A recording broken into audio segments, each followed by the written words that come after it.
She appeared out of the storm, soaked silent and without a name. A single dad and his daughter took her in, never imagining how much their lives were about to change. What began as an act of kindness would lead to revelations no one could predict.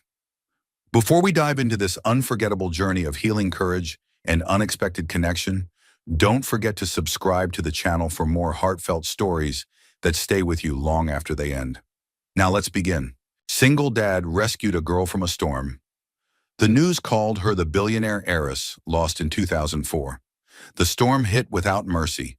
It roared through the Oregon pines like a runaway train, ripping branches from trees and battering Jack Monroe's aging red pickup as it crawled along the icy two-lane road.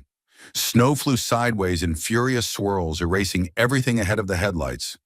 Jack leaned forward, white-knuckling the steering wheel. This wasn't just a snowstorm, it was a whiteout. In the passenger seat, 9-year-old Gracie clutched a thermos of cocoa to her chest. Her cheeks were pink from the heater and nerves. "Daddy," she said, her voice small, "are we going to make it home?" Jack glanced at her and softened. "Course we are, Bug. Just a few more miles." But then she gasped, pointing to the side of the road. Look, a blur of white against white. At first, Jack thought it was a snowdrift. But no. In the flicker of his high beams, he caught the unmistakable outline of a figure slumped under the broken railing of the old mill bridge. He hit the brakes. The truck skidded tires, sliding across packed snow before coming to a jarring stop just shy of the frozen ditch. "Stay here," Jack said already, throwing his door open. Wind slapped him across the face like a sheet of ice. He ran, boots crunching hard on the snow until he reached her. She was crumpled in a half-fetal position, drenched, shivering violently, her hair matted to her face. Thin fabric clung to her skin, soaked through. Her hands were scraped raw, fingernails chipped, and her eyes, when they fluttered open, were dazed and wild, as if she were halfway between this world and the next. "Hey, hey, can you hear me?" Jack asked, kneeling beside her. "You're okay. I've got you."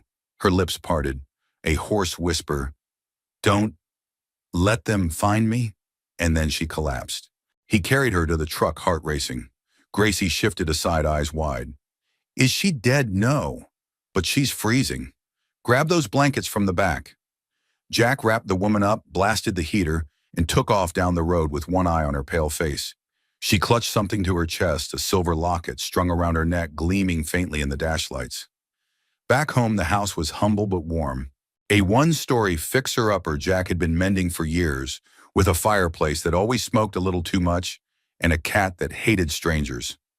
He laid the girl on the couch, peeled off her wet clothes, and dressed her in one of his flannel shirts. Gracie hovered nearby, silent and solemn like a nurse in training. Jack knelt beside the fire and lit it. The flames caught slowly, casting flickers of gold across the girl's face. Her lips were turning back to pink. Her breathing steadied. Gracie stepped forward with a mug of warm tea. "She's pretty," she whispered, "like someone from a movie." Jack smiled faintly. "Yeah," he said, "she kind of is." Hours passed. The storm quieted. Snow kept falling, but now it blanketed the world gently, like someone tucking in a child. Jack sat at the kitchen table, flipping through the local news on TV while Gracie dozed by the fire. He didn't expect anything interesting, just school closings, storm updates. But then the anchor's voice sharpened. "A cold case reemerges.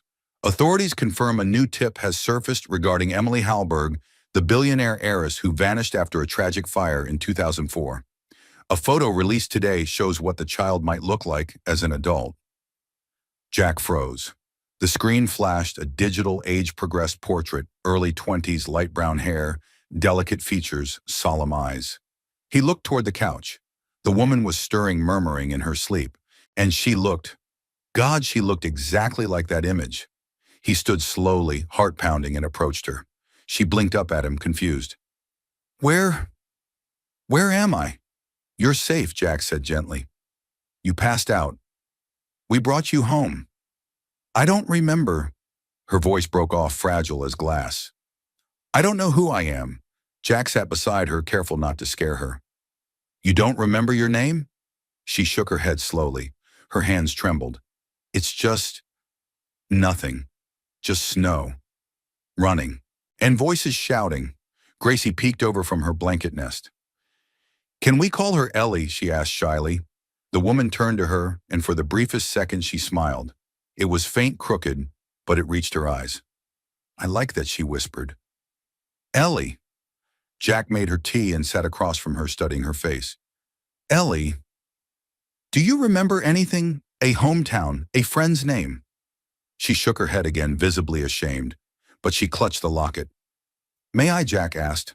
She hesitated, then nodded. He gently opened it. Inside was a photo, a little girl in pigtails, maybe 5, and a woman with soft blonde curls. Both were smiling, caught in a moment that felt impossibly distant. On the other side was a faint engraving, "To my darling E.H. Love, Mom." Jack's stomach turned. It couldn't be a coincidence. Could it? He didn't want to overwhelm her, not yet. But something deep in his gut told him this girl on his couch was more than a drifter caught in a storm. She was the eye of a much older one that had been building for 20 years. And if she really was Emily Hallberg, then she had been running from something far darker than snow.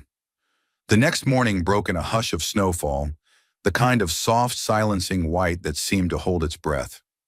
Pine Hollow had turned to glass, icy roads, frozen rooftops, a world suspended in cold. Jack stood at the kitchen window, coffee in hand, watching the world drip with winter, the steam from his mug curling into the chill. Behind him, the soft rustle of movement broke the quiet. He turned. Ellie had woken. She sat on the couch, wrapped in one of his old fleece blankets, her knees drawn to her chest. Her eyes wandered cautiously around the room, fireplace photos on the wall, Gracie's drawings taped to the fridge, but there was no recognition in her gaze. Just that quiet ache of someone who didn't know where they belonged. Jack set his coffee down and approached. "You slept most of the night." "That's a good thing." She nodded, tentative. "Thank you for bringing me in. You and your daughter." "You don't have to thank me," Jack said. "We do what we can." He handed her a bowl of oatmeal. She accepted it with hands still shaking slightly. "I keep trying to remember. I close my eyes and it's just blank. Or worse, bits and pieces. A hallway. Fire. A woman screaming. Then nothing." Jack sat down across from her. "That sounds like trauma blocking your memory. Happens more often than people think." Ellie stared into her bowl as if answers might float up from the oats. "Do you think I did something bad? Is that why I can't remember?" "No." His answer came too fast, too firm. He softened. "People who've done something bad don't usually run barefoot through snow in the middle of a storm." Her eyes welled unexpectedly. She blinked fast. "I don't know why I'm crying." Jack reached across the table and gently rested his hand near hers, not touching, just present. "Because you're human. And scared. And tired." A beat passed. Then she whispered, "What if no one's looking for me?" He didn't answer, because the possibility clawed at him too. Gracie padded into the kitchen in her socked feet, hair tousled. She yawned, blinked at Ellie, then shuffled over and plopped down beside her. "Do you want to see the snowman I made last year?" she asked. Ellie blinked. "I sure." Gracie grabbed a photo from the fridge and handed it over. It showed a lopsided snowman with gummy bear buttons and a hat far too big. Ellie stared at it like it was an artifact from another world. "I like snow," Gracie declared. "It makes things quiet." Ellie smiled, and it startled even her. "It does." Later that day, Jack took Gracie outside to shovel the walkway. He kept glancing back at the window where Ellie sat curled on the couch with the photo album Gracie had insisted she look through. Something about the way Ellie held herself, it wasn't just amnesia. It was fragility that came from long-term fear. That evening, Jack made soup and toasted bread. As they sat at the table, Ellie asked, "What's your story?" Jack looked at her a little surprised. "Me," he said. "Not much to tell. I was a contractor. Lost my wife to breast cancer 5 years ago. Been raising Gracie on my own ever since. Took whatever work came my way." Ellie stirred her soup absently. "That's not much. That's a life." Jack smiled faintly. "It's a quiet one, which honestly I prefer." She looked at him. Really looked. "I don't know what I preferred. I don't know who I was before this." He hesitated. "Do you want me to call the sheriff? See if anyone's reported you missing?" Ellie flinched. "Not yet, please. Just let me stay a few days until I can remember something. Anything." Jack studied her the way her eyes pleaded not from entitlement, but fear. Fear of being sent away too soon. "All right," he said. "A few days."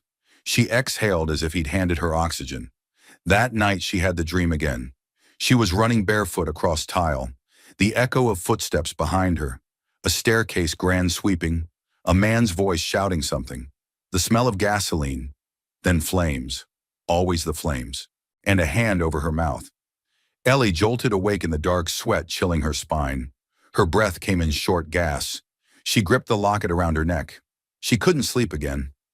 So she tiptoed to the living room, where the fire had burned low to embers. She curled into the armchair and stared at the flames until they blurred.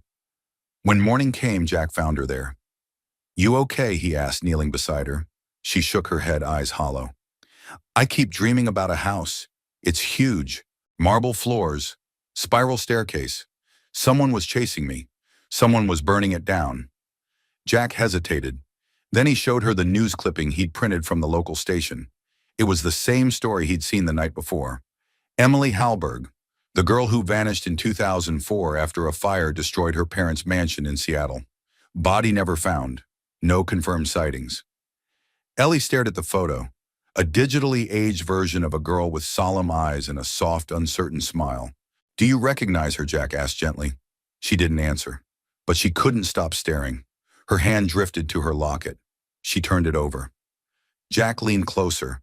On the back, almost too faint to read, was an engraving, "To my darling E.H. Love, Mom." The bowl in her lap slid off her knees and shattered on the floor. "I think that's me," she whispered. And Jack, heart tightening, said nothing, because in his gut he already knew. The world outside remained frozen, but inside Jack Monroe's house, something had begun to thaw. Ellie stood by the window in the flannel shirt Jack had lent her, staring out at the field behind the house. Frost clung to the tall grass like glass dust. The sky was pale and endless, and for a fleeting moment she felt the strangest sense of déjà vu, as if she'd stood in this exact posture at another window years ago. Jack watched her from the kitchen, arms crossed. He'd made pancakes badly, he admitted, but Gracie had devoured them like they were gourmet. Ellie, on the other hand, hadn't touched hers. She held the plate like it might shatter in her hands. "You slept at all last night?" Jack asked gently. "Some." She turned to face him. "That picture of the girl on the news. Of me, if it's really me." She hesitated. "I think I need to know." Jack nodded slowly. "There's a way to find out." He reached into the drawer and pulled out a small envelope. "I did something this morning while you were still asleep. I ordered a DNA test kit. Just spit into a tube, mail it in. They compare your DNA to the Halberg family record that's part of the public file now." Ellie took the envelope in her hands and held it like it was something radioactive. "And if it's true, if I really am Emily Halberg, then why don't I remember any of it?" Jack didn't answer right away.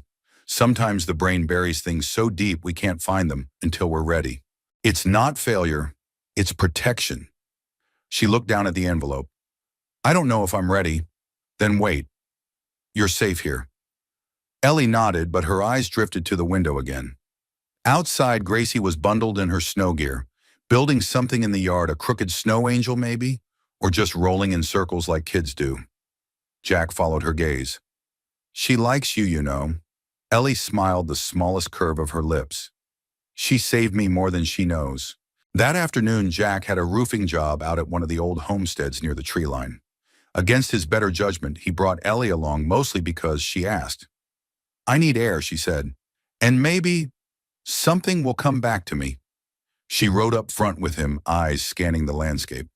Jack kept an eye on her, hands tight on the wheel. The house they arrived at was barely standing, a relic from the 1940s, weather-beaten and sagging in the middle like a tired man's back. Jack handed her a thermos and got to work on the ladder.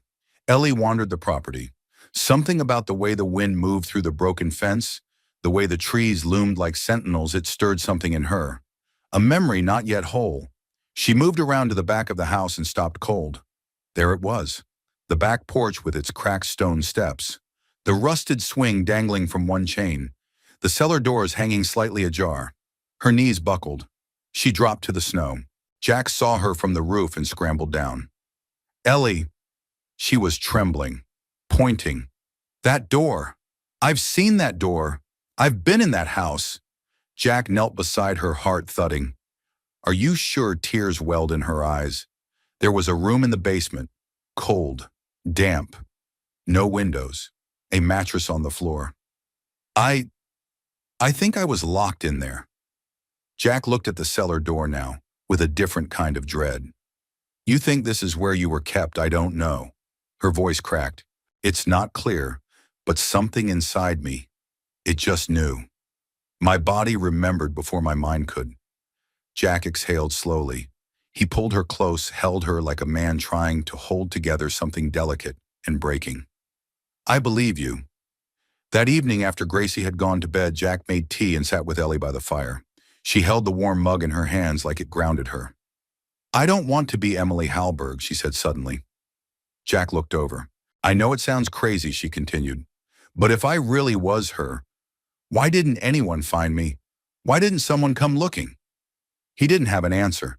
I mean, how does a child just vanish from a mansion? From a family with money power? All the resources? Her voice trembled. If they didn't find me, maybe they didn't want to. Jack's jaw tightened. Maybe the person who was supposed to protect you was the one you needed protecting from. Ellie's breath hitched. What if it was someone I trusted? You're safe now, he said, firm and quiet. Whatever happened, whoever failed you, it ends here. She looked at him, and in the flicker of firelight, her eyes were no longer just haunted. They were searching for something real, solid. For the first time, she whispered, I feel like I'm not just floating through the world. You're not, Jack said. You're here. You matter. Even if you never remember a thing, Ellie matters. She laughed softly through her tears. You really are a mechanic with a poet's soul. Jack grinned. Don't tell the guys at the shop. Later that night, long after the house had gone quiet, Ellie sat alone at the kitchen table. The DNA test kit was open beside her. The locket lay on the table, the photo turned outward. She stared at it for a long time. Then slowly she picked up the vial and spit into it. She sealed the envelope with trembling hands and wrote her name, Ellie Possible Hallberg, on the label. Then she whispered, not to anyone in the room, but to the child inside her who had been lost for far too long, I'm ready to remember. The snow melted slowly over the following week, revealing a landscape of browns and grays beneath the frost. Pine Hollow resumed its sleepy rhythm. School buses returned to the roads. Smoke drifted steadily from chimneys, and Jack's phone began to ring again, with repair requests from neighbors whose roofs had buckled under the storm's weight. But inside Jack's modest home time moved differently. It moved cautiously. Ellie had grown quieter since the memory at the old house. She wandered through the house like someone half awake, haunted by shadows she couldn't fully name. Some mornings she woke with tears she didn't understand. Other nights she stood motionless in the hallway, staring at the floor like something terrible had happened there. Jack noticed it all, but he didn't push. He knew healing couldn't be rushed. Instead, he gave her space. He brought her tea in the mornings and offered tools when she followed him to job sites. He let her hammer nails beside him, climb ladders, learn the work that anchored him. And slowly, between boards and shingles, between laughter with Gracie and quiet cups of coffee, a different kind of memory began to grow, not of the past, but of belonging. It was on one of those days as Ellie stood beside Jack on a roof overlooking the tree-lined road that she saw it. A narrow house tucked behind a curtain of dead oaks. Peeling white paint. Shattered second-floor window. Something in her chest clutched. That house, she whispered. I've seen it before. Jack followed her gaze. You sure? Ellie swallowed. There's a staircase inside, wood curved, a big oil painting at the landing, a red rug with a gold border. I saw it in a dream. Jack didn't hesitate. Come on. They drove down the unmarked path until the tires crunched to a stop. The house loomed in silence, abandoned. The air felt heavier here. Ellie stepped forward, her boots crackling across frozen leaves. The front door opened with a reluctant groan. Inside, dust coated everything. The light filtering through broken slats painted stripes across a floor, scattered with old furniture and mildew-stained boxes. But Ellie wasn't looking at the clutter. She was staring at the staircase. It's real, she breathed. Jack watched her climb slowly, one hand grazing the railing. At the top, she paused. The wall before her was bare, but she reached up, fingers trembling, and touched a faint rectangle in the dust where a painting once hung. It was here, she said. A woman in white. She was holding a child. Jack stepped closer. You remember her, Noelle whispered. But I think she watched me every day, like a warning or a promise. She moved down the hallway toward a door on the right. Her hand hovered over the knob. I was in here. Jack nodded. Then let's open it together. They stepped into the room. It was small, a single bed frame, faded wallpaper peeling at the corners, a cracked mirror on the floor. Ellie walked to the center of the room and knelt. I used to count the floorboards, she said, to pass time. 1, 2, 3. I'd stop at 21. She looked up at Jack, eyes full of storm and stillness. Who locks up a child in a room like this? Jack's voice was low. Someone who wanted her forgotten. They left in silence. Back at home, Ellie sat at the kitchen table, her hands wrapped tightly around a mug of tea she didn't drink. Gracie climbed into her lap without asking. Ellie froze for a moment, then melted, wrapping her arms around the child like a lifeline. I didn't have a Gracie, she murmured almost to herself. When I was little, I think I was alone. Jack leaned in the doorway watching them. Not anymore. Ellie looked up at him. What if I'm not just a missing girl, Jack? What if the reason I was taken wasn't random? Jack crossed the room and pulled out a chair. Go on. I keep remembering things that don't make sense. A man's voice, always calm, like he was used to being obeyed. And a door with a keypad. Not just a house, something bigger. A place with money, secrecy. Jack frowned. You think it was someone close to your family? I think it was someone who worked for them, who knew their routines, who knew when I was alone. Jack's jaw tightened. That narrows it down. Ellie looked at him, her voice barely audible. What if they think I'm still gone?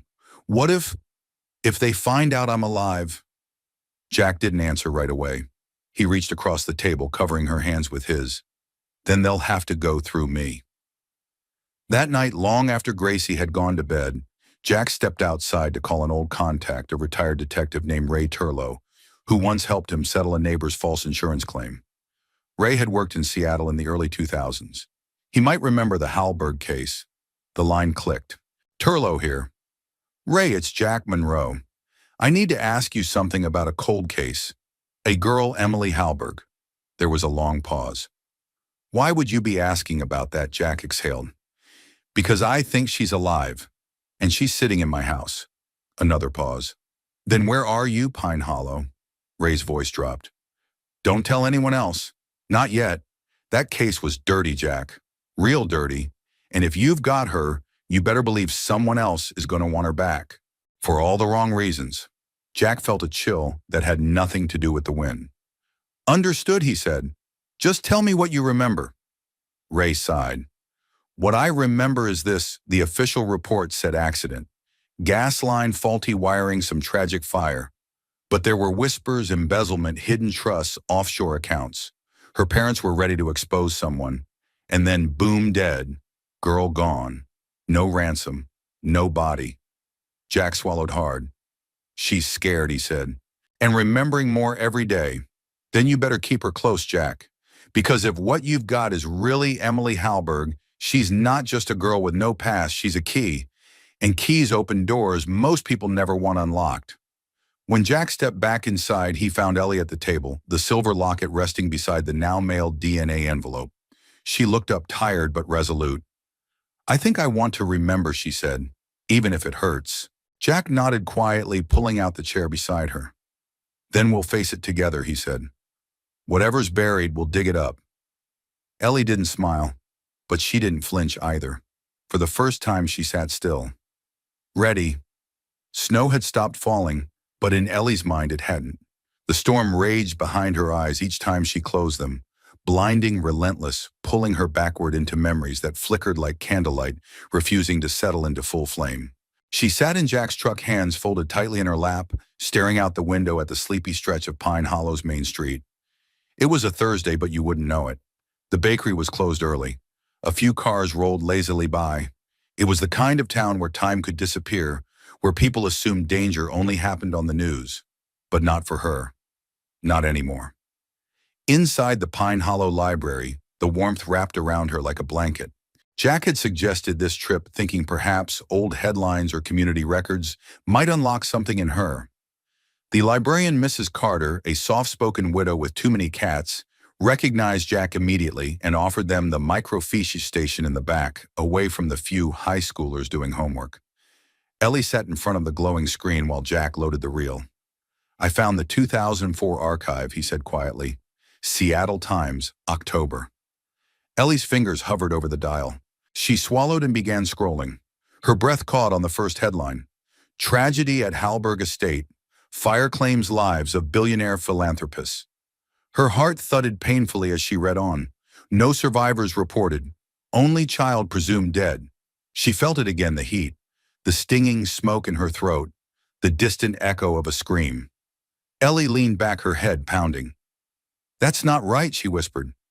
Jack looked at her. "What do you mean I wasn't in the house?" Her voice was thin, a tremor wrapped in words. "I was already gone." Jack leaned forward. "Taken, I think. I think I was grabbed before it happened. That fire, it wasn't an accident. It was to cover something up. Maybe to erase me." Jack exhaled slowly. "That's a hell of a theory." "It's not a theory," she said, eyes locked on the screen. "It's a feeling. And I don't know how I know, but I do." Later that night, back at the house, Jack made dinner while Gracie colored at the table. Ellie sat with them, but her thoughts were far away. On the news, a newscaster spoke about an upcoming court case, an ongoing battle over ownership of the Halberg Foundation's remaining assets. Most had been managed by a trustee for the past 2 decades, Richard Halberg, the younger brother of Emily's father. He'd stepped in as executor after the fire. Ellie's head jerked toward the TV. "Who is that?" she asked. Jack muted it. "That's Richard Halberg, your uncle, the one who took over everything after the fire." Ellie stared at the screen. The man was older now, salt and pepper hair, neatly combed suit, tailored eyes like polished glass. But something in her bones chilled. "I know that voice," she said, barely audible. "Not from the TV, from before." Jack stood. "Are you sure?" Ellie nodded slowly. "He used to speak softly. Too softly. Like everything he said had a secret under it." Jack sat back down. "You think he had something to do with your disappearance?" "I don't think," she said. "I feel it." There was a long silence. Gracie, oblivious, held up a drawing. "Look, Miss Ellie, it's us. You, me, and Daddy in the snow." Ellie looked at the picture, 3 stick figures holding hands under a bright yellow sun, and something inside her cracked. Her whole life she'd longed for a family. Not just a memory of one, not just old photographs and stories printed in newspapers, but one she could feel, one she could come home to. Jack saw it in her eyes. He reached out, covering her hand with his. "You're not alone anymore." That night, Ellie couldn't sleep. She crept out of bed and tiptoed into Jack's study, really just a corner of the living room, with a desk and stacks of repair invoices. She opened his laptop and began to type Richard Halberg legal history. She found more than she expected. In 2003, Richard had been investigated for wire fraud, but charges were dropped due to lack of evidence. After the fire, he became sole trustee of the Halberg estate, worth $112 million at the time. Multiple charities under the Halberg Foundation had shuttered mysteriously. And one article tucked behind a paywall, but Jack had a subscription, mentioned a whistleblower, a former accountant who disappeared in 2005 after filing a sealed complaint. Her fingers trembled as she clicked through. Everything inside her screamed the same word: cover-up. Footsteps creaked behind her. She turned, startled, but it was Jack. He rubbed his eyes. "Couldn't sleep either." "I think I know why no one found me," she said, voice tight. "Because someone made sure they wouldn't." Jack leaned over her shoulder, scanning the articles. "That's a lot of buried skeletons. I think I was one of them." The next morning, Ellie sat with Gracie at the breakfast table while Jack stepped outside to take a call from Ray Turlow, the retired detective. When he came back in, his face had changed. "You need to hear this," Jack said. Ellie looked up, heart pounding. Ray confirmed Richard Halberg had personal access to the estate's private staff schedules. There was a driver who quit 2 days before the fire, never interviewed, and a maid who was suddenly deported after testifying. Nothing ever added up. Everyone assumed you were killed in the fire. Ellie stood slowly. "But I wasn't." "No," Jack said. And if Richard's behind it, and you come forward now, you're a threat to everything he built. Ellie looked toward the window where snow still clung to the trees like ash. Then it's time to stop hiding. Jack's voice was low. That means going public. DNA results, police, lawyers, the press. I don't care. Her voice shook, but her eyes were steady. I'm done being someone's secret. She turned to Gracie, who smiled at her without a trace of doubt. I'm not afraid anymore, Ellie said, because I finally have something worth fighting for. Jack's breath caught in his chest. So did his heart. Ellie stood by the mailbox, the sealed envelope in her hands. The DNA test had been sent 5 days ago, and every morning since she'd walked outside, half hoping and half dreading to see a plain white package bearing results that could either confirm her worst fears or validate the ache she'd carried all her life. Today wasn't the day. She turned back toward the house, clutching her sweater tighter around her. In the yard, Gracie was building another snowman, this one, with a pink scarf and 3 mismatched buttons. Jack knelt beside her, laughing at something she'd said, brushing snow off her hat, like a father who never grew tired of doing it. That image, their ease together, the warmth even in the cold, was beginning to feel like a life Ellie didn't know she could have. But it was also what made the memories harder. That night, as the wind curled against the windows and the fire popped in the hearth, Ellie sat across from Jack, her hands resting on the locket. I think I'm ready, she said quietly, to go deeper. Jack looked up from the papers he was sorting. You mean with the memories I want to try hypnotherapy? His brows furrowed. Are you sure? She nodded. I don't think I can wait for my brain to give them back naturally. I need to know. I have to. He studied her for a long moment, then reached for his phone. I know someone. She's a licensed trauma specialist. Used to work with foster kids. The next day they drove into the city. The therapist's name was Dr. Lillian Howe, a silver-haired woman with eyes like warm stone. She greeted Ellie with gentle professionalism and offered Jack a seat in the adjoining room, just out of view but close enough for comfort. Ellie lay back on the recliner. The lights were dimmed. A soft metronome ticked from a speaker. Ellie, Dr. Howe said, her voice low and smooth. I want you to focus on the sound. Let it guide you. Let it carry you gently backward, like a river to its source. Ellie's breathing slowed. Her hands loosened. Where are you now? The doctor asked. There was a long pause. A room, Ellie whispered. Dark. Cold floor. There's a smell. Bleach and metal. I'm alone. Do you know how old you are? Maybe 6. I have a stuffed rabbit. I call him Henry. Dr. Howe's voice softened. Good. You're doing very well. Is anyone else there? Ellie shifted. Her body tensed slightly. Footsteps. A man. Always the same time. He brings food, but he never talks. Can you see his face? No, but I hear keys. He always locks the door. Jack, listening through the monitor, clenched his fists. Ellie's voice cracked. I asked for my mommy. He says she's gone. Says she left me because I was bad. Dr. Howe's expression remained calm, but her pen slowed. Let's move forward, she said, to a moment you remember clearly. Ellie's hands twitched on her lap. Her voice rose. I'm in a different place. A house. With a woman. She says her name is Janet. She teaches me how to cook rice. Says my name is Lisa now. That Emily is gone. Tears rolled down her cheeks. Her lips trembled. I wanted to believe her. I stopped asking about the fire. I stopped saying my name. I just wanted to be loved again. Jack looked down, his throat tightening. Ellie whispered, she wasn't cruel, just scared. She said we'd be punished if anyone found out. Do you remember when that changed? Dr. Howe asked. A long silence. Then yes. One day a man came to the house. Janet was crying. He handed her a thick envelope and said, time's up. That night she packed my things, dropped me off in a town, said someone else would take care of me. I never saw her again.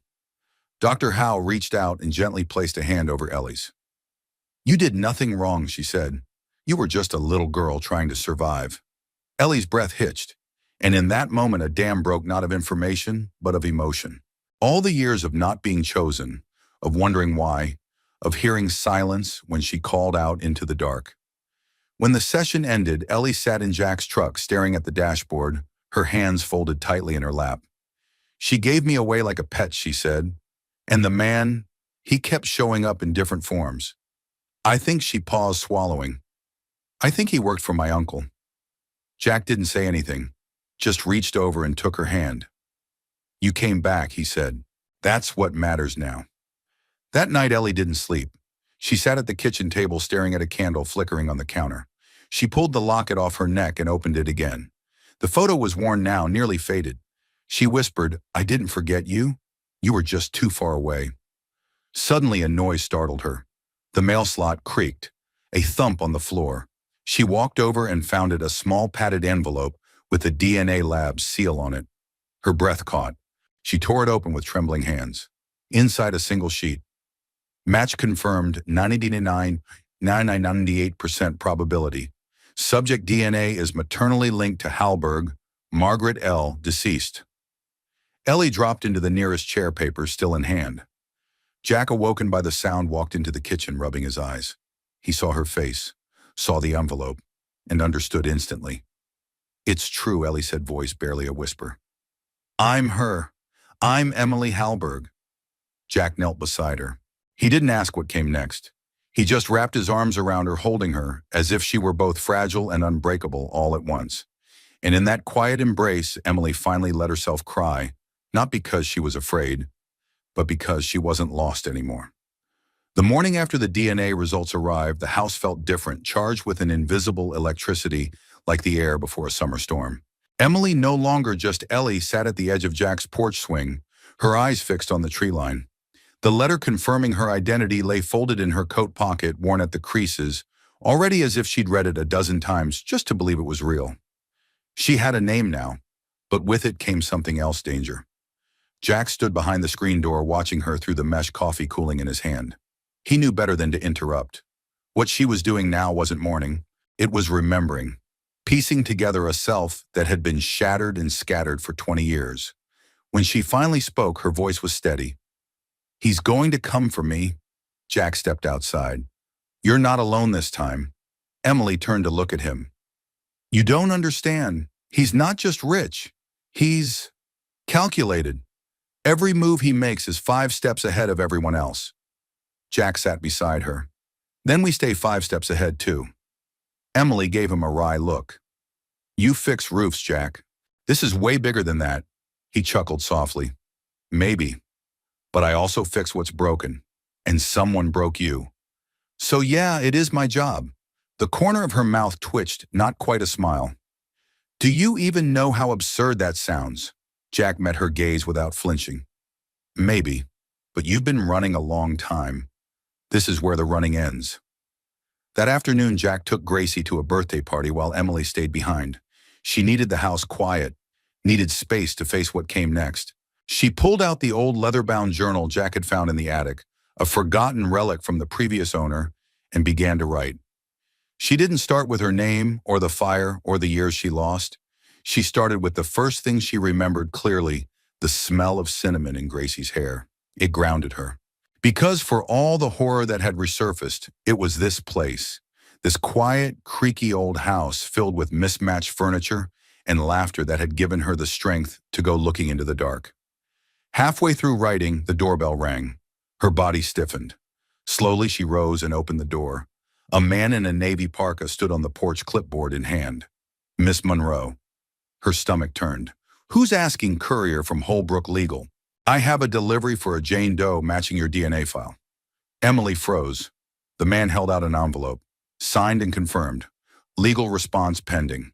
She took the envelope with a shaking hand. As the courier left, she closed the door and stared at the bold black return address, Halberg Estate Legal Division. Inside was a single sheet of heavy parchment. We are requesting the individual formerly known as Emily Halberg refrain from further contact with the press or the Halberg Trust until proof of identity is confirmed through formal court proceedings. Legal representation will be provided if requested. Until then, please consider this a cease and desist notice regarding the use of the Halberg name. It wasn't a threat. It was a warning. Beneath the polite legalese was a message so clear it pulsed off the page. Stay quiet. Stay gone. Emily's jaw clenched. She walked into the kitchen, grabbed the fireplace lighter, and flicked it alive. Then she burned the letter over the sink. When Jack returned that evening, he found her standing outside with Gracie watching the stars come out. She had a stillness to her that wasn't fear anymore. It was resolve. He sensed the shift before she even spoke. "They know," she said. "Someone sent a courier. They're trying to scare me into silence." Jack looked at her carefully. "Are they succeeding?" She looked back at him, eyes blazing. "Not even close. They called Ray Turlow that night." The old detective's voice came through sharp and crackling on speaker. "I've been expecting this," he said. "Word's getting around. You need to be careful now. No unlisted visitors. No phone calls from numbers you don't know. And if you haven't already, it's time to make it public." "You mean the press?" Jack asked. "I mean the truth," Ray replied. "Someone's built their empire on a lie, and now they're afraid the one person who can unravel it has finally woken up." Emily swallowed hard. "What happens if I go public?" "You get a target on your back," Ray said bluntly. "But you also make it harder for them to erase you again. You shine a light they can't turn off." Jack looked at her. "Your call."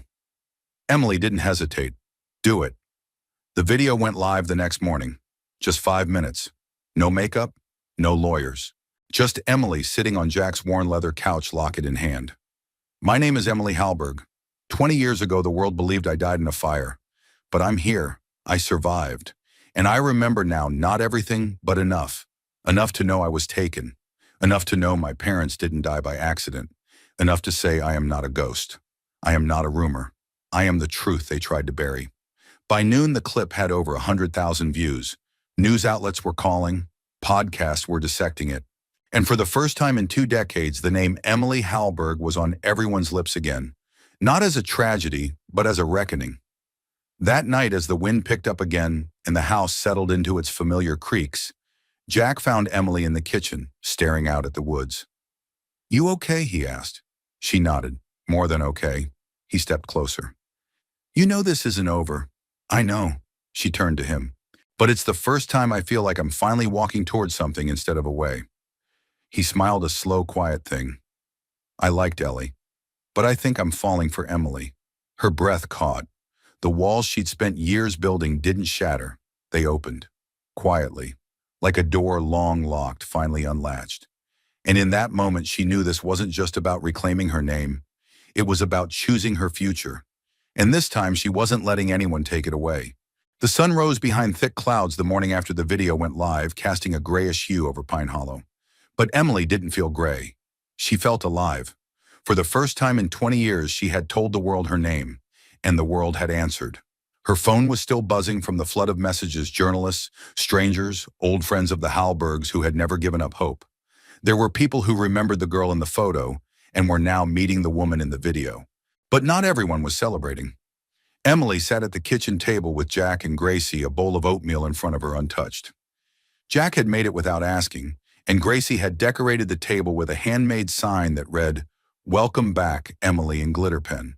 The warmth of it all was enough to make her throat tighten. She reached for Jack's hand. "I know I should feel overwhelmed, but I feel clear. Like something in me clicked into place." Jack nodded. "You were never lost. You were stolen. Big difference." Before Emily could respond, the front door rattled. 3 hard knocks. Jack stood immediately, instinct sharp. Emily's body stiffened. He opened the door just a crack enough to see the man standing on the porch. Mid-40s, khaki windbreaker, wire-rimmed glasses, government badge displayed clearly. "Mr. Monroe, I'm Agent Kyle Brenner. FBI." Emily's heart dropped. Jack opened the door wider. "What's this about?" The agent offered a calm, clipped smile. "We saw the video. Ms. Halberg's story is now under federal review. We're here to protect her. And to listen." Emily stepped forward. "And if I don't want protection," Brenner's expression didn't change, "that would be inadvisable. Your family's estate is at the center of a multi-million-dollar fraud case. Someone's been moving money using dormant trusts under your name. Now that you've resurfaced, it's all coming undone." Jack folded his arms. "You think she's in danger? We know she is." Brenner handed over a thin file. Inside were surveillance photos taken just yesterday. Jack's breath caught. "That's our house, our mailbox." Emily stared in horror at a blurry photo of herself walking Gracie to the end of the driveway. "There's more," Brenner said. We intercepted chatter that someone hired a private security firm off the books. Out of state, paid in cash. Their target is listed as Emily Halberg. Alive. Jack turned to her. We're leaving. Emily blinked. What he was already moving. We pack. You and Gracie. We go somewhere no one can find us until this blows over. No, she said, steady now. I'm not running again. Jack stopped. Emily stepped toward him. I ran for 20 years, Jack. I disappeared without a trace. And that's exactly what they wanted. But I'm not giving them what they want anymore. He searched her face. So what do we do? She looked to Agent Brenner. What's the safest way for me to stay visible? Brenner nodded, clearly impressed. We place you under protective surveillance. We coordinate with a federal prosecutor. You prepare to testify. The more public you stay, the harder it is for anyone to make you disappear again. Jack didn't look convinced, but he didn't argue. Then we start now, Emily said. I'm done hiding. The next 48 hours blurred into a storm of logistics. Gracie stayed with Jack's sister in a neighboring town kept far away from the noise. Emily gave 2 more interviews, this time on national television. She didn't sensationalize, she didn't cry. She told the truth about the room, the lies, the man in the shadows who told her to forget her name. She ended each interview the same way I remember now. And I am not afraid. By the 3rd day, the internet had exploded with support. When Emily Halberg was trending nationwide, survivors of similar trauma shared their stories. An old family friend of her mother's came forward offering testimony about Richard Halberg's obsession with power. But then the phone call came. Jack picked it up, but it was for her. Ms. Halberg said, a cool voice. My name is Raymond Carlyle. I represent your Uncle Richard. Emily went silent. We'd like to extend an offer privately, discreetly, a financial settlement in exchange for cooperation. Her knuckles whitened around the receiver. Cooperation, she asked. Silence, the man clarified unapologetically. A clean resolution. No press. No court. Your name removed from the estate, but a generous payout for your inconvenience. Emily didn't raise her voice. She didn't scream. She whispered, tell Richard this isn't about money. It's about my mother, my father, and the little girl I was who spent too long in a room with no windows. Then she hung up. Jack stood in the doorway, eyes filled with something between rage and awe. I've never seen you like that, he said. Emily turned to him.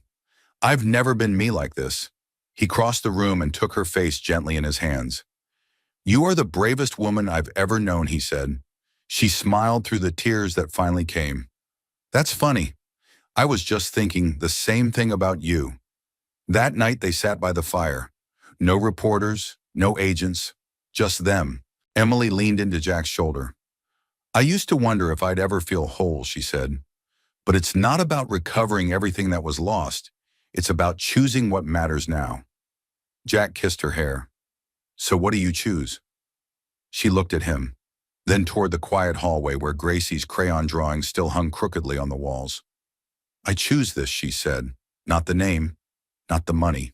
This.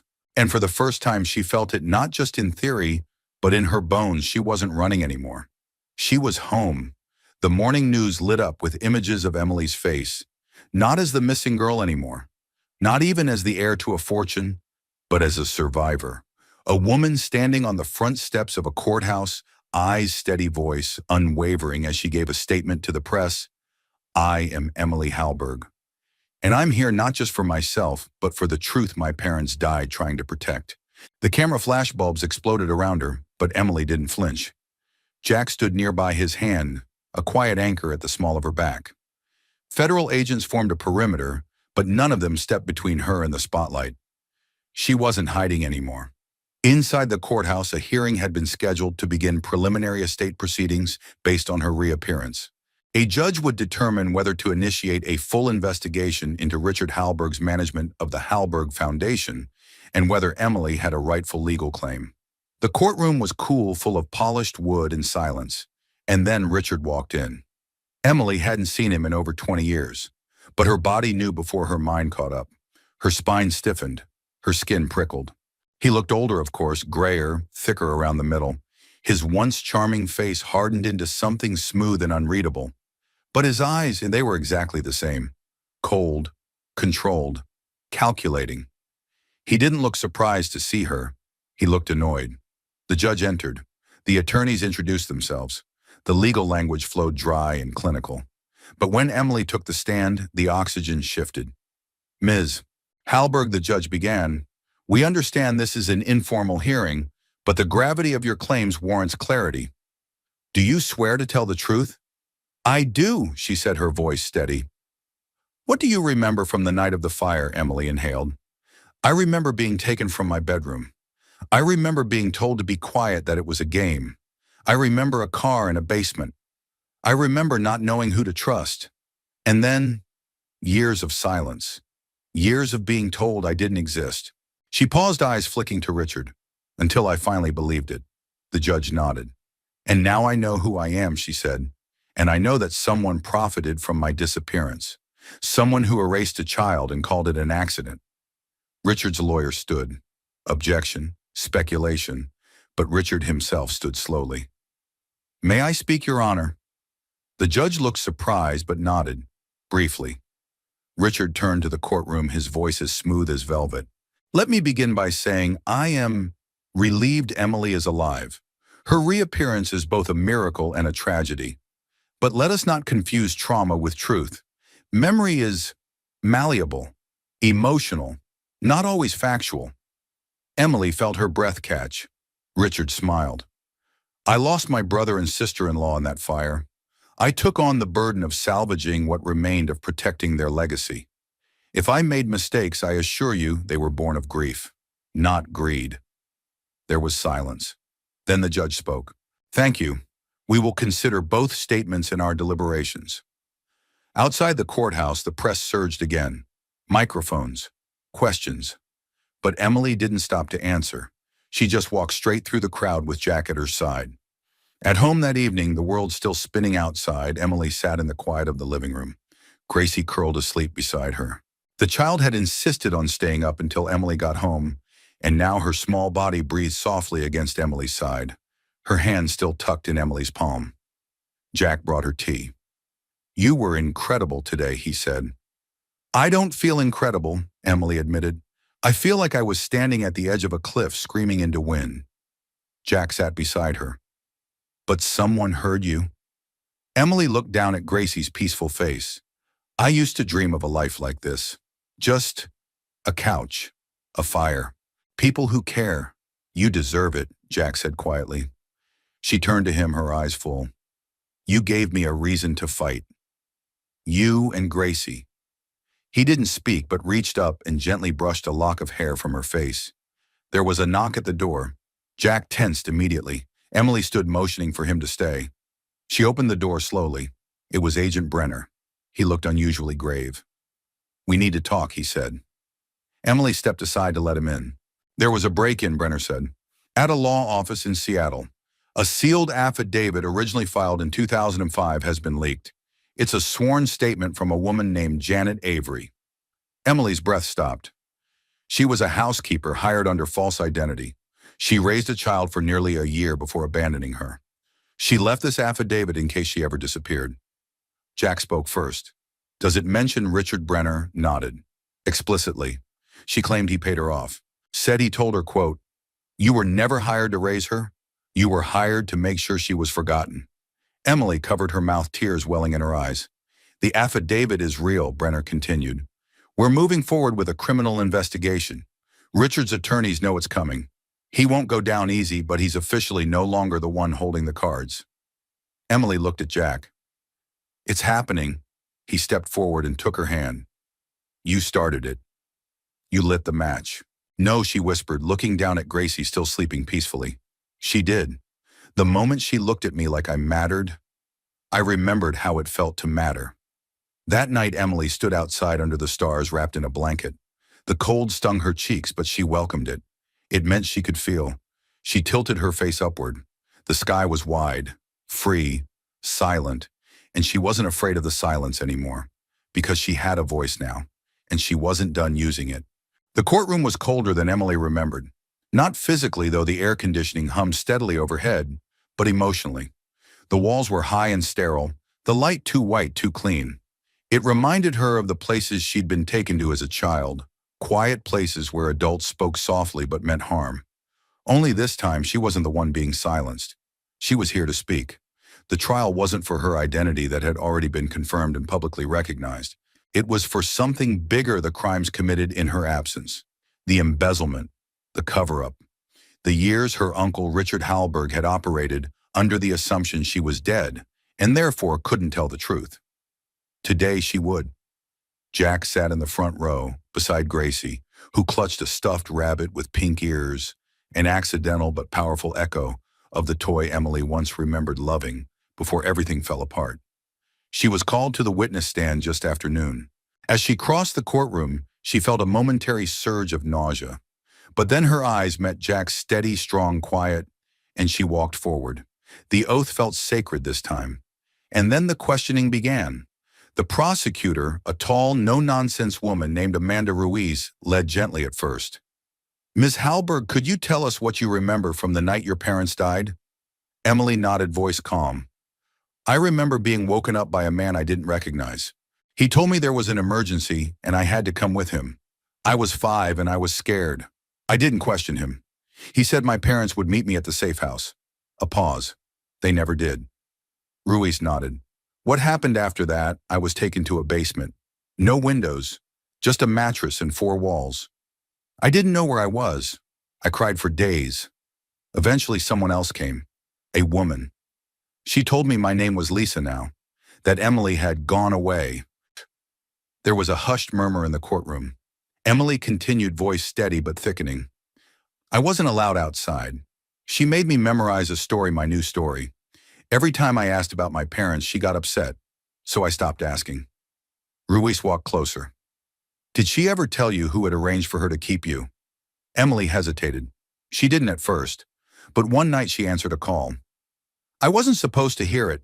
She said, 'Yes, Mr. Hallberg, she's still with me.' That's when I knew." Ruiz let the silence settle. "Do you see Mr. Hallberg in the courtroom today?" Emily turned her gaze to the defense table. Richard was there, stiff in a navy suit, eyes like carved stone. He didn't look away. "Yes," Emily said clearly. "That's him." The judge called for a recess. Back in the hallway, Emily leaned against the marble column and exhaled for what felt like the first time in hours. Jack approached quietly. "You were incredible. I thought I'd be more scared," she said, voice soft. "You've already lived through worse." Gracie ran to her and wrapped her arms around Emily's waist. "You looked like a superhero." Emily knelt and pulled her close. "So do you, you know. You saved me, Gracie. You and your dad." Gracie tilted her head. "Will that man go to jail now?" Emily looked up at Jack, then back at Gracie. "That's up to the court, but the truth is out now, and sometimes the truth is the best kind of justice." When the court resumed, the defense made its move. Richard's lawyer stood and addressed the room. "Ladies and gentlemen, memory is not fact. Emotion is not evidence. Ms. Hallberg's story is powerful, but it is just that, a story. There is no direct proof tying my client to the fire. No receipts, no eyewitnesses, no confession." Then Richard himself stood. He turned to face the judge, not the jury. "I loved my niece," he said. "I was devastated by her loss. I did my best to manage what was left of our family's legacy. If mistakes were made in handling the estate, I assure you they were administrative, not malicious. And if she was taken by someone, I had nothing to do with it." He sat, cold, controlled, unflinching. But Emily noticed something in the courtroom silence. No one believed him. Not anymore. Hours later, after both sides rested, the judge called for a short recess before giving instructions to the jury. Emily stepped outside, needing air. Jack followed her into the courtyard. The sky was a pale gray, like it hadn't decided what to feel yet. Emily paced her boots, crunching softly on gravel. "What if they don't believe me?" she asked, voice low. Jack shrugged. "Then we do what we always do, which is keep living anyway. Together." Emily looked up at him. His words hit with the kind of gentle finality that made her chest ache. "You make it sound so easy." "It's not," he said, "but neither is surviving. And you did that too." The verdict didn't come that day. It came the next morning. Emily arrived early, wearing her mother's pendant for the first time in public. Her hands shook as the bailiff read the decision. Guilty. On all major counts, fraud, obstruction of justice, conspiracy to conceal a missing person. The jury had believed her. The evidence had been enough. Richard didn't flinch. But as he was led away in handcuffs, he turned to Emily and said almost inaudibly, "You should have stayed gone." Emily met his gaze unwavering. "You should have never taken me." And just like that, the man who'd stolen 2 decades of her life was escorted out of the room. That evening, Jack lit a fire back at the house. Gracie roasted marshmallows. Emily stood at the window watching snow begin to fall again, soft, slow, clean. "You're quiet," Jack said, handing her a mug of cider. "I don't know what to do now," she whispered. He smiled. "That's the best part. You get to choose." She turned to him, tears glistening. "I choose this," she said. "Not the courtroom, not the name. This." Jack leaned in and kissed her slow and certain. And for the first time in 20 years, Emily wasn't searching anymore. She had found her way home. Snow-blanketed Pine Hollow, with a kind of reverent hush, the kind that made every footstep feel sacred, every breath more visible. Emily stood at the edge of Jack's front porch in her wool coat, hands tucked in her pockets, watching the pale sky brighten behind the pines.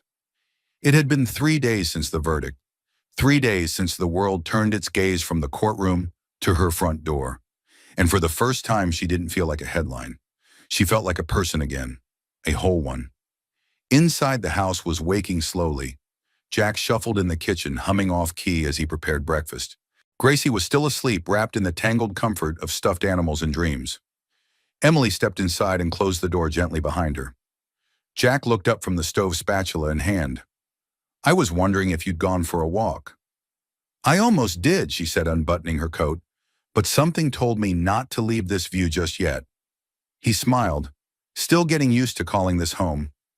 She nodded. "Every hour feels like a question, but every answer points here." Jack handed her a cup of coffee, fingers brushing briefly intentionally against hers. "You're not on borrowed time anymore, Em. You can build something new. You've earned that." She wrapped her hands around the mug, letting the warmth seep in. "You know, all those years I imagined my real life starting once I found my name again.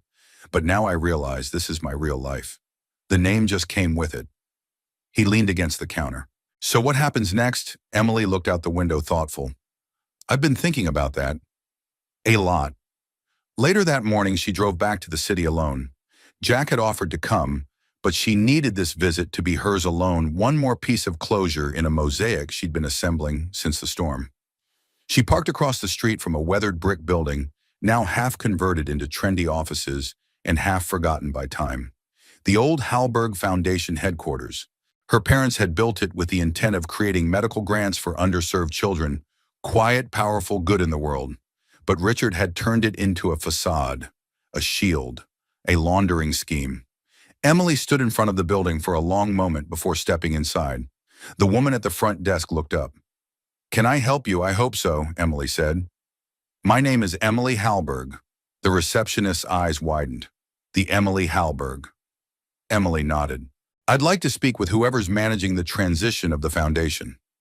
After a moment's stunned silence, the woman stood and disappeared behind a set of frosted doors. Emily's heart pounded not with fear, but with certainty. This was the part of the story where she took something broken and gave it purpose again.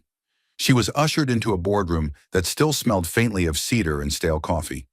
An older woman in a slate-gray suit greeted her with kind, assessing eyes. "Ms. Hallberg, we didn't expect to see you so soon." Emily sat calm and direct. "I want to take back the foundation. Not for the money, for the mission it was built on." The woman nodded slowly. "That will require a petition and a new board structure." "I'm not here to play figurehead," Emily said. "I'm here to build, to make it what it was meant to be, and I want it named after my mother." The woman smiled, the first genuine expression of the meeting. "Then let's begin." That night, Emily returned home to the smell of tomato soup and the sound of laughter. Gracie was sitting on the floor feeding marshmallows to a stuffed elephant. Jack was stirring the pot on the stove. When Emily walked in, Jack turned, eyes lighting up in that quiet, unmistakable way she had grown to love. "How was it?" he asked. "Better than I thought," she said, pulling off her coat. "I think we just began something real today." He set down the ladle. You did more than that, Em. You came full circle. She moved to him, wrapped her arms around his waist. You're part of that circle. Jack kissed her forehead. So, what do you say we make it official? Emily looked up. Official? He reached into his back pocket and pulled out a small hand-carved wooden box. Her breath caught. Inside was a ring. Simple, elegant. No diamonds. Just polished silver with a single engraving inside. You are not forgotten. Tears sprang instantly to her eyes. I didn't know if I'd ever find you, Jack said, voice rough now. But when I did, I realized I'd been waiting my whole life to meet the woman who would make my home feel whole. Emily laughed through the tears, one hand over her mouth. He knelt, no audience but the fire. No soundtrack but Gracie's soft giggle in the corner, and said, Emily Hallberg, will you marry me? She dropped to her knees with him, took his face in her hands, and said through a smile that trembled with everything she'd carried and everything she'd let go. Yes. They celebrated with soup and dancing in the living room, Gracie twirling around with a tea towel like it was a veil.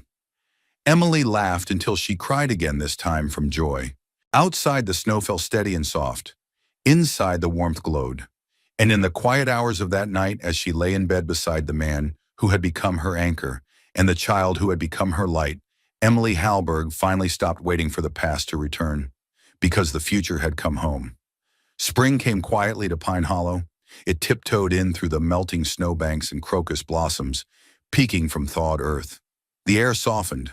Windows cracked open. Life, long buried beneath winter's hush, dared to rise again. Emily sat on the porch swing of what was now her home, truly hers, not because of a deed or a nameplate, but because of the laughter that echoed down the hallway each morning, the scent of toast and honey in the kitchen, the feeling that no one here had to pretend to be anyone but themselves. Jack stepped out beside her with 2 mugs of coffee, one for her, one for him. He was wearing a flannel shirt she secretly hoped he'd never throw away. She took the mug, their fingers brushing in that way they always did, as if even now they hadn't quite gotten used to the miracle of touching someone and being touched back. You ready? He asked, voice low and easy. Emily smiled. I think I've been ready for a long time. They looked out at the meadow where neighbors were beginning to gather folding chairs, lemonade pitchers, wildflowers tucked into mason jars. A simple ceremony, no chandeliers, no orchestra. Just them, their people, and a love that had been weathered and forged by something deeper than time truth. Inside, Gracie squealed with delight as she ran out in her flower girl dress, white sneakers, a crown of daisies in her hair, a handmade sign in her hand that read, Here comes the bride. Finally, Jack laughed. That child's sense of drama is uncanny. She gets it from her dad. Emily teased, nudging his elbow. He kissed her temple. She gets her heart from you. Emily paused the moment, swelling in her chest. Do you remember the night you found me? She asked quietly. Every detail, he replied. Snow. Silence. And a woman who looked like she didn't know whether to fight or vanish. I was both, she said. And you didn't try to fix me. You just sat beside me. Jack looked at her eyes full. You didn't need fixing. You needed someone to believe you were already whole. They sat in that silence a while, letting the warmth between them settle deep. Down at the hill, someone started strumming a guitar, one of the neighbors, a soft folk melody drifting on the breeze. Emily rose, smoothing her dress, not white, but a soft shade of blue that Gracie said matched her eyes when she smiled. Jack stood with her, reaching for her hand. You nervous? He asked. Emily laughed. I've testified in federal court and confronted the man who erased my identity. I think I can handle saying I do. He grinned. Fair enough. They walked down the path together, hand in hand, as petals drifted on the wind and guests stood to greet them. The ceremony was short, heartfelt. Gracie read a poem she'd written herself involving stars and mountains and how love can be like glue but not the sticky kind. When it came time for vows, Jack went first. I've built houses, he said, voice catching. I've repaired broken beams, patched leaking roofs. But nothing has taught me more about what it means to make a home than loving you. You showed up in a storm and brought something I didn't know I'd lost: faith. Faith in kindness, in grace, in second chances. Emily's eyes shimmered. Then it was her turn. For so long, I thought love was something fragile, she said. Something that could be taken like a name, a memory, a life. But then you and Gracie showed me it isn't. Love, when it's real, doesn't disappear. It waits. It stays. And when I stopped running, you were there. So today I choose love. I choose you. Again, and again, and again. There wasn't a dry eye in the crowd. And when they kissed, it wasn't just an ending. It was the beginning they'd been walking toward all along. Later that evening, after the last lanterns had dimmed and Gracie had fallen asleep on the couch with cake on her chin, Emily walked out to the backyard alone. She stood beneath the stars, the same sky that had once felt so distant, and whispered a quiet thank you to her parents wherever they were, and to the little girl she used to be, the one who had survived even when she didn't understand how. Jack joined her, sliding an arm around her shoulders. "What are you thinking?" he asked. "That I used to believe I was the girl from nowhere," she said softly. "Now I know. I'm the girl who came home." He pulled her close. And they stood there in the stillness of their shared life as spring carried on around them, gentle, warm, and full of promise. She had been forgotten, hidden, and nearly erased, but in the end, she was found chosen and loved. Not because of the name she reclaimed, but because of the heart she never lost. Where are you watching from? We'd love to know. Drop your city or country in the comments below. If this story touched your heart, don't forget to subscribe to the channel so you never miss another journey of hope, love, and resilience. Thank you so much for watching, and until next time, stay kind, stay strong, and stay inspired.